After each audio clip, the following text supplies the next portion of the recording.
Ce journal vous est offert par CET Congo, Société d'ingénierie civile.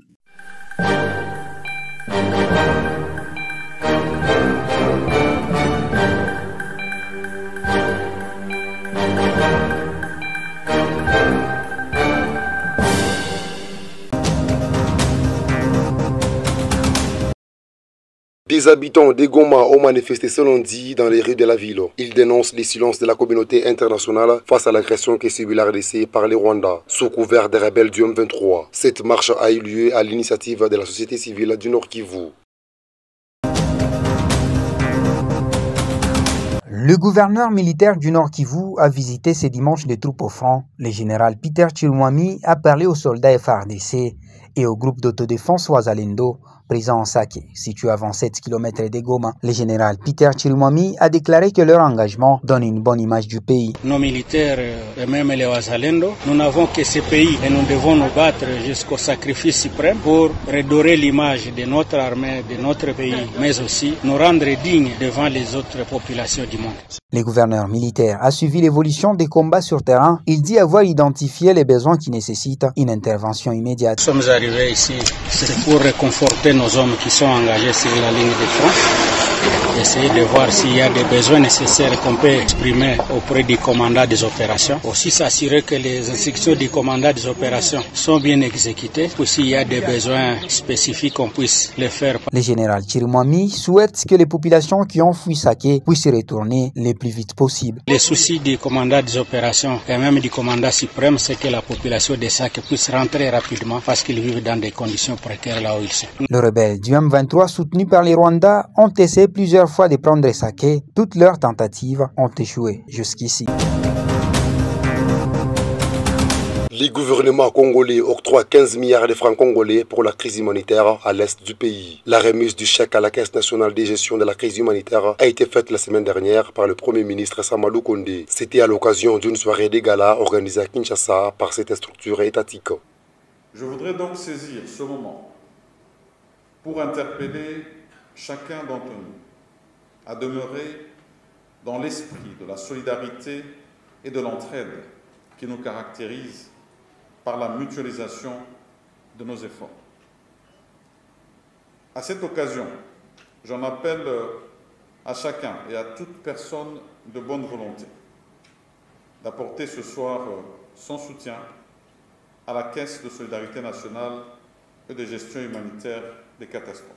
Gisèle Ndaya, présidente de cette caisse nationale, estime qu'une loi devait être prise pour alimenter cette structure. La Caisse de solidarité nationale et de gestion humanitaire des catastrophes, en sa qualité de bras séculier du gouvernement pour la mobilisation des ressources, a besoin de plus de moyens pour répondre à sa mission en vue de sauver des vies et renforcer la résilience. Selon les estimations des ONG humanitaires, il y a 5,6 millions de déplacés internes à l'est de la RDC, dont 52% des femmes.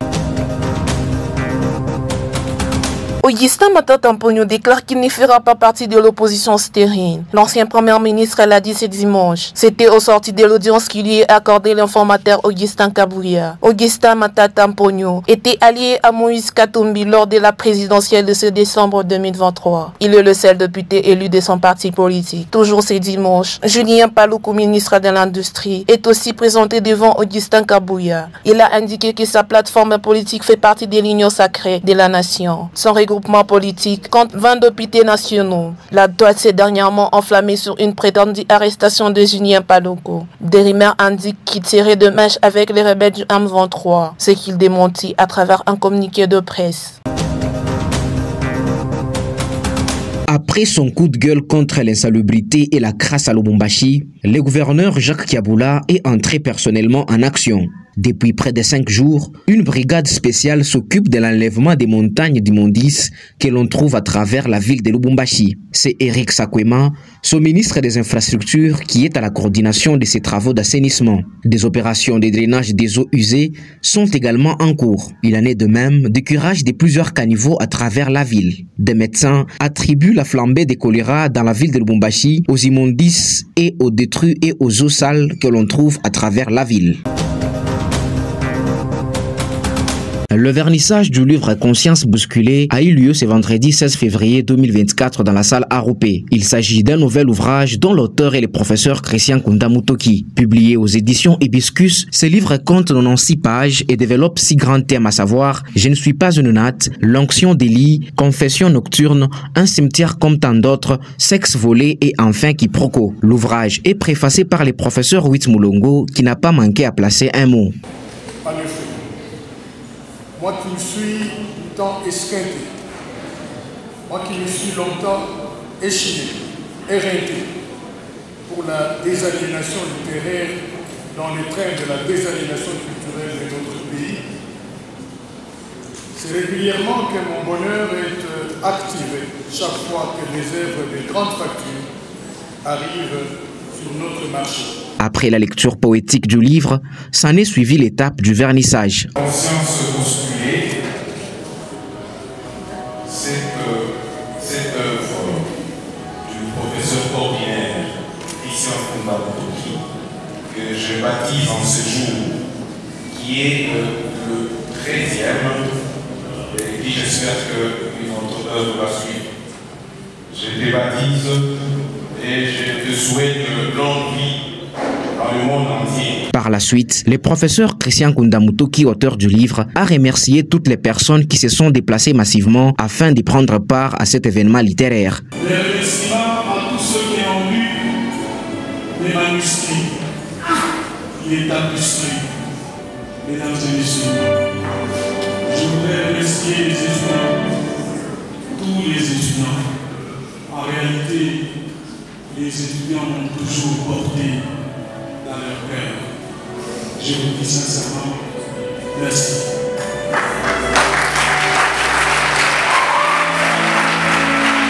Un des participants explique comment lui comprend ces livres.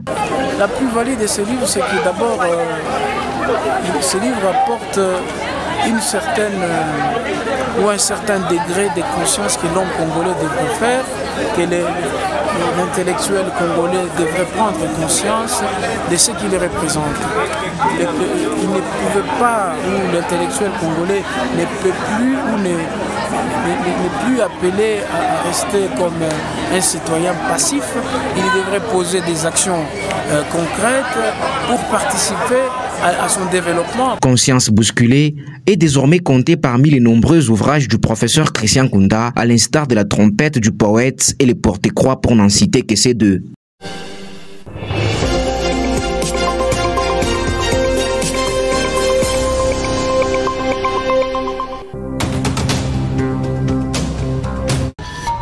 Ce journal vous est offert par 7 Congo, Société d'ingénierie civile.